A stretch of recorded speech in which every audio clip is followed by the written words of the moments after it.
Emotional public comment kicking off tonight's Lexington City Council meeting.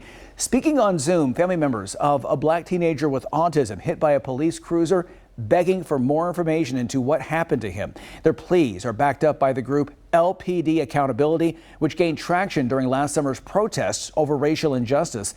LEX 18's Mike Valenti has more. Tonight, 19-year-old Liam Long remains in the hospital more than a week after he was hit by a police cruiser. But his family wants to make sure his story gets told. My name is Polly Long. My name is Elizabeth Long. My name is Kendra Long. I'm the mother of Liam Long. For the past week, Liam has been without his own voice, his memory, and his ability to walk independently. He will likely never be the same son I raised. Police say that last Tuesday, officers responded to the Garden Springs area of Lexington for a welfare check, told that a 19-year-old was having a mental crisis and making verbal threats on the phone to harm his caseworker. He allegedly was holding a knife and making threats to officers after they arrived. Police say he ran away and was struck by another officer's cruiser arriving on the scene.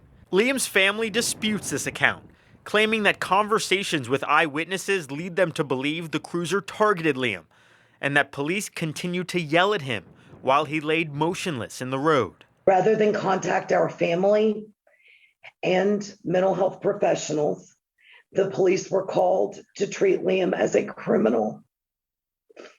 My son is a teenager with autism and mental health challenges.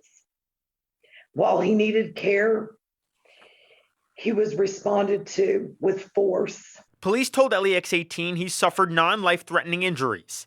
His family took issue with that characterization, noting that Liam suffered a brain bleed and several other injuries. We don't want to place blame on anybody. We just want to figure out what happened, because a response to a mental health crisis should never lead to injuries like that, injuries that Liam sustained. Later on in the council meeting, Police Chief Lawrence Weathers called the incident horrific and heartbreaking, and he apologized to Liam and his family. But the officer involved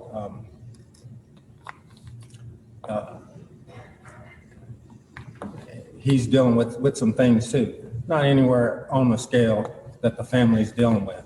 The identity of that officer involved is unknown. That's one of the questions we have for the police department. LEX 18 filed an open records request today seeking to obtain that information, as well as body camera footage and the audio of the original 911 call. We also asked a spokesperson several questions, including whether police were aware Liam had autism or a history of mental health issues. He declined to comment on that or respond to the family's charge that Liam was intentionally hit. Chief Weathers, meanwhile, says the review into what happened last week does not rise to the level of being a criminal matter, but the state police is reviewing the department's review, and more information could be released to the public as soon as tomorrow. In Lexington, Mike Valenti, LEX 18 News.